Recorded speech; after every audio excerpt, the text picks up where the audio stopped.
Bismillahirrahmanirrahim. Assalamualaikum warahmatullahi wabarakatuh. Perkenalkan, kami dari kelompok 1 beranggotakan yang pertama Novita Sri Anggraini dengan NIM 1916040011, 2 Fitri Wulandari dengan NIM 1916040026, yang ketiga Fitra Azrial Akbar dengan NIM 19160040. Kami dari kelompok 1 akan mempresentasikan makalah kami yang berjudul tentang sistem penjualan kredit dan rekor penjualan. Baiklah, sebelum kita memasuki materi kita yang pertama, alangkah baiknya untuk kita ketahui apa itu sistem penjualan kredit. Sistem penjualan kredit adalah suatu sistem yang dilaksanakan oleh perusahaan dengan cara mengirimkan suatu barang sesuai dengan orderan ataupun pesanan dari pihak pembeli. Dan untuk jangka waktu tertentu, perusahaan mempunyai tagihan untuk diberikan kepada pembeli tersebut. Baiklah, selanjutnya kita akan membahas mengenai fungsi-fungsi yang terkait di dalam sistem penjualan kredit. Yang pertama, ada fungsi penjualan.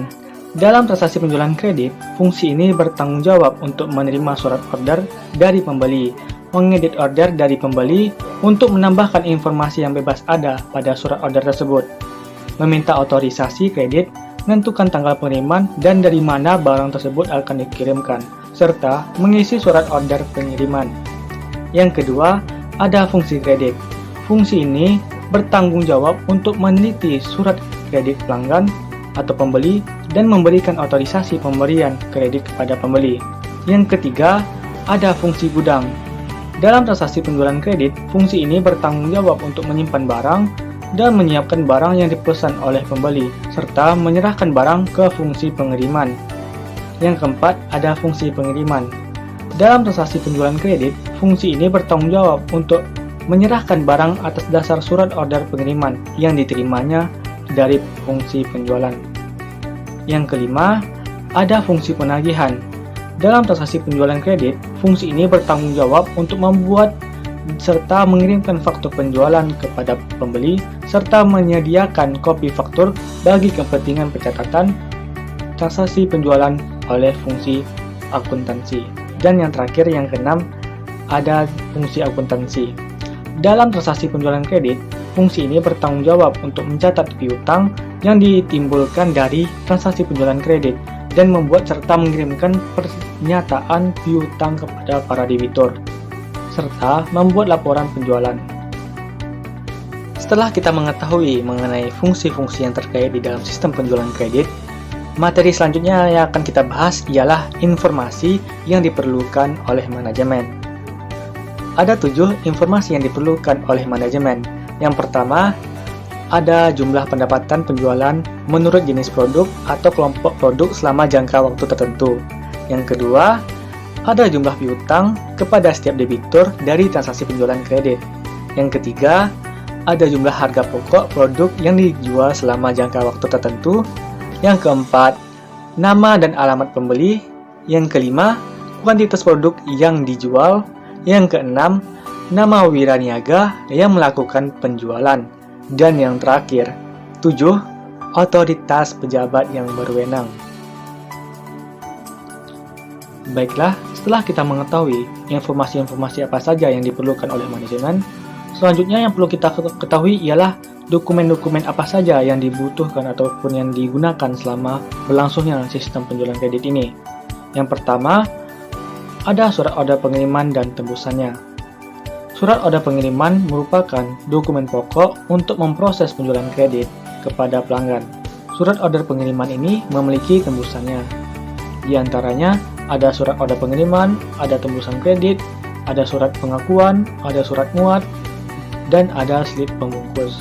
Selanjutnya, yang kedua ada faktur dan tembusannya. Faktur penjualan merupakan lembar pertama yang dikirim oleh fungsi penagihan kepada pelanggan. Jumlah lembar faktur penjualan yang dikirim kepada pelanggan ini tergantung dari permintaan pelanggan itu sendiri. Tembusannya diantaranya yaitu tembusan piutang, tembusan jurnal penjualan, tembusan analisis, dan tembusan wiraniaga. Yang ketiga, ada rekapitulasi beban pokok penjualan. Rekapitulasi beban pokok penjualan merupakan dokumen pendukung yang digunakan untuk menghitung total harga pokok produk yang dijual selama periode akuntansi tertentu. Data yang dicantumkan dalam rekapitulasi beban pokok penjualan ini berasal dari kartu persediaan. Secara periodik, harga pokok produk yang dijual selama jangka waktu tertentu dihitung dalam rekapitulasi beban pokok penjualan dan kemudian dibuatkan dokumen sumber berupa bukti memorial untuk mencatat harga pokok produk yang dijual selama periode akuntansi tertentu. Dan yang terakhir, yang keempat, ada bukti memorial. Bukti memorial merupakan dokumen sumber untuk dasar pencatatan ke dalam jurnal umum.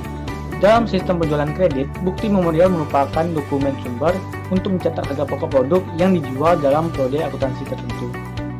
Baiklah, selanjutnya kita akan membahas mengenai catatan akuntansi yang digunakan. Catatan akuntansi yang digunakan dalam sistem penjualan kredit ini diantaranya yaitu yang pertama, ada jurnal penjualan. Catatan ini digunakan untuk mencatat transaksi penjualan baik secara tunai maupun kredit. Yang kedua, ada kartu piutang. Catatan ini merupakan buku pembantu yang berisi rincian mutasi piutang perusahaan kepada tiap-tiap debiturnya. Yang ketiga, ada kartu persediaan. Catatan akuntansi ini merupakan buku pembantu yang berisi rincian mutasi setiap jenis persediaan. Yang keempat, ada kartu gudang. Catatan ini diselenggarakan oleh fungsi gudang untuk mencatat mutasi dan persediaan fisik barang yang disimpan di gudang. Dan yang terakhir, yang kelima, yaitu jurnal umum. Catatan akuntansi ini digunakan untuk mencatat harga pokok produk-produk yang dijual selama periode akuntansi tertentu. Selanjutnya, kita akan membahas mengenai jaringan prosedur yang membentuk sistem.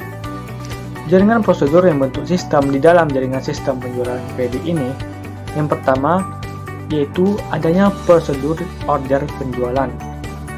Dalam prosedur ini, fungsi penjualan menerima order dari pembeli dan menambahkan informasi penting pada surat order dari pribadi. Yang kedua, prosedur persetujuan kredit. Fungsi penjualan meminta persetujuan penjualan kredit kepada pembeli tertentu dari fungsi tersebut. Yang ketiga, prosedur pengiriman. Fungsi pengiriman mengirimkan barang kepada pembeli sesuai dengan informasi yang tercantum dalam surat order pengiriman yang diterima dari fungsi pengiriman. Yang keempat, ada prosedur penagihan. Fungsi penagihan membuat faktur penjualan dan mengirimkannya kepada pembeli. Yang kelima, ada prosedur pencatatan piutang. Dalam prosedur ini, akuntansi mencatat tembusan faktur penjualan ke dalam kartu piutang atau dalam metode pencatatan tertentu dan mengarsipkannya ke dalam dokumen tembusan menurut abjad yang berfungsi sebagai catatan piutang. Yang keenam adalah proses distribusi penjualan. Dalam prosedur ini, akuntansi mendistribusikan data penjualan menurut informasi yang diperlukan oleh manajemen. Dan yang terakhir, yang ketujuh, ada prosedur pencatatan beban pokok penjualan. Fungsi akuntansi mencatat secara periodik total harga pokok yang dijual dalam periode akuntansi tertentu. Baiklah, itulah materi yang telah saya sampaikan. Untuk selanjutnya, materi akan disampaikan oleh teman saya, yakninya Saudari Fitri Wulandari. Kepada Saudari Fitri Wulandari, waktu dan tempat dipersilahkan. F. Unsur pengendalian internal. Yang pertama, organisasi. 1. Fungsi penjualan harus terpisah dari fungsi kredit untuk menciptakan pengecekan intern terhadap transaksi penjualan kredit. 2. Fungsi akuntansi harus terpisah dari fungsi penjualan dan fungsi kredit. Salah satu unsur pokok pengendalian internal adalah mengharuskan pemisahan antara fungsi operasi penyimpanan dan fungsi akuntansi. 3. Fungsi akuntansi harus terpisah dari kas, dimaksudkan untuk menjaga aset perusahaan dan menjaga ketelitian dan keandalan fungsi akuntansi. 4. Transaksi penjualan kredit harus dilaksanakan oleh fungsi penjualan, pengiriman, penagihan, dan fungsi akuntansi. Transaksi harus dilaksanakan lebih dari satu fungsi. 2. Sistem otorisasi dan prosedur pencatatan. 1. Penerimaan order dari pembeli diotorisasi oleh fungsi penjualan dengan menggunakan formulir surat order pengiriman. Yang kedua, persetujuan pembenaran kredit diberikan oleh fungsi kredit dengan menumbuhkan tanda tangan pada kredit kopi. Yang ketiga, pengiriman barang pada pelanggan diotorisasi oleh fungsi pengiriman dengan cara menumbuhkan cap sudah dikirim. Yang keempat, penetapan harga jual, syarat penjualan, pengangkutan barang berada di tangan direktur pemasaran. Yang kelima, terjadinya piutang otorisasi oleh fungsi penagihan dengan menumbuhkan tanda tangan pada faktur penjualan. 6. Pencatatan ke dalam catatan akuntansi didasarkan atas dokumen sumber. 7. Pencatatan akuntansi diletakkan oleh karyawan yang diberikan wewenang. 3. Praktek yang sehat. 1. Penggunaan formulir bernomor urut cetak setiap transaksi keuangan hanya akan terjadi jika sudah mendapat otorisasi yang berwenang.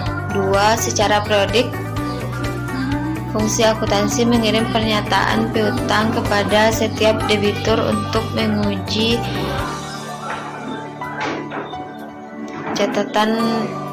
ketelitian catatan piutang. Yang ketiga, setiap periodik diadakan rekonsiliasi kartu piutang dengan akun kontrol piutang dalam buku besar. G. Bagian alur dokumen sistem penjualan kredit. Bagian alur dokumen sistem penjualan kredit untuk menggambarkan kegiatan penjualan kredit dalam suatu perusahaan manufaktur dengan memasukkan berbagai cara pengendalian yang telah dijelaskan sebelumnya. 2. Sistem retur penjualan. 1. Fungsi penjualan, bertanggung jawab atas pemberitahuan mengenai pembelian barang yang telah dibeli oleh pembeli. Yang kedua, fungsi penerimaan, bertanggung jawab untuk penerimaan barang yang berdasarkan otorisasi yang tepat dalam memo kredit yang diterima dari fungsi penjualan. Dan yang tiga, fungsi gudang, bertanggung jawab untuk atas penyimpanan kembali barang yang diterima dari retur penjualan. Yang keempat, fungsi akuntansi, bertanggung jawab atas pencatatan transaksi retur penjualan ke dalam jurnal umum. B. Informasi yang diperlukan oleh manajemen. Informasi yang diperlukan oleh manajemen dari transaksi retur penjualan adalah jumlah rupiah dari retur penjualan menurut jenis produk atau kelompok produk jangka waktu tertentu. B. Jumlah piutang yang berkurang karena adanya retur penjualan. C. Jumlah harga pokok produk dari persediaan dikembalikan oleh pembeli. D. Nama dan alamat pembeli. Yang E. Kuantitas produk yang dikembalikan oleh pembeli. F. Nama wiraniaga yang melakukan penjualan produk yang dikembalikan oleh pembeli. G. Otorisasi dari pejabat yang berwenang. Itulah materi yang telah saya sampaikan. Materi selanjutnya akan disampaikan oleh Novita Sri Anggraini. Kepada Novita Sri Anggraini, waktu dan tempat dipersilahkan. C. Yaitu dokumen yang digunakan. Ada dua dokumen penting yang digunakan dalam transaksi retur penjualan. Yang pertama, memo kredit. Dalam pencatatan transaksi, retur penjualan memo kredit merupakan dokumen sumber sebagai dasar pencatatan transaksi dalam kartu piutang dan jurnal umum atau jurnal retur penjualan. Yang kedua, laporan penerimaan barang. Laporan penerimaan barang merupakan dokumen pendukung yang melampiri memo kredit.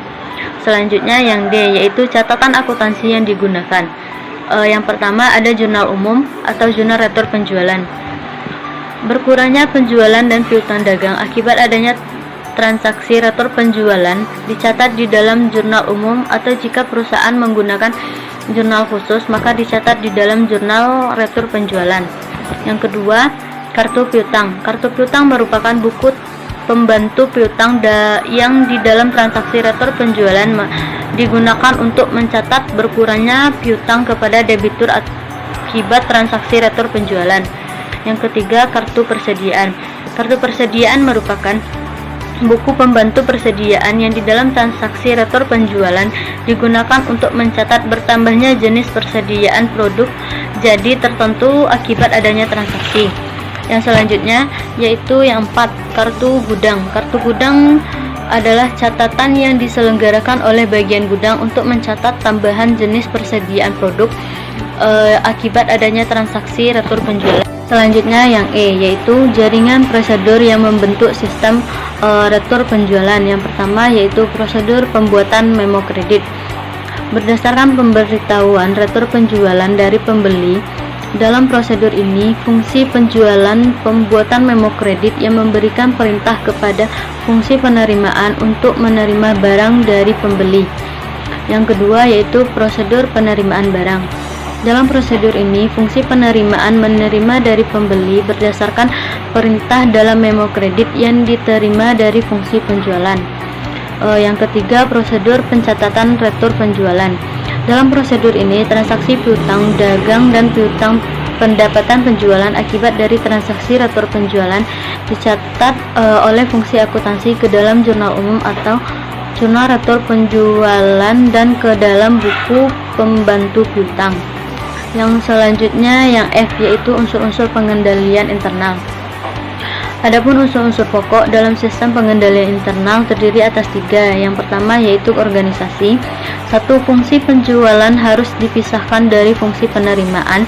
2. Fungsi akuntansi harus dipisahkan dari fungsi penjualan. Yang ketiga, transaksi retur penjualan harus dilaksanakan oleh fungsi penjualan, fungsi penerimaan, dan fungsi akuntansi. Tidak ada transaksi retur penjualan yang dilaksanakan secara lengkap hanya oleh satu fungsi tersebut.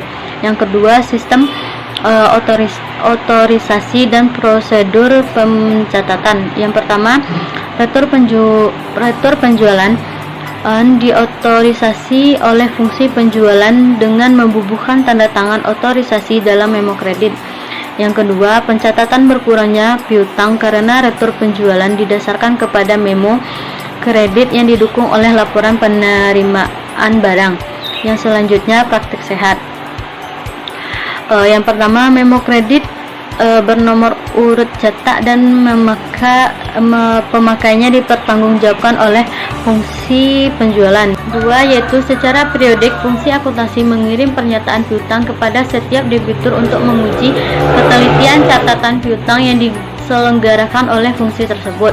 Yang ketiga, secara periodik dilakukan rekonsiliasi kartu piutang akun kontrol piutang dalam buku besar. Selanjutnya yang G, yaitu bagan aliran dokumen sistem retur penjualan. Bagan aliran dokumen sistem retur penjualan digunakan untuk menggambarkan kegiatan retur penjualan dalam suatu perusahaan manufaktur dengan memasukkan berbagai unsur pengendalian internal ke dalam sistem tersebut. Baiklah, itulah hasil presentasi yang telah kami sampaikan. Terima kasih atas perhatiannya. Wabillahi taufiq wal hidayah. Assalamualaikum warahmatullahi wabarakatuh.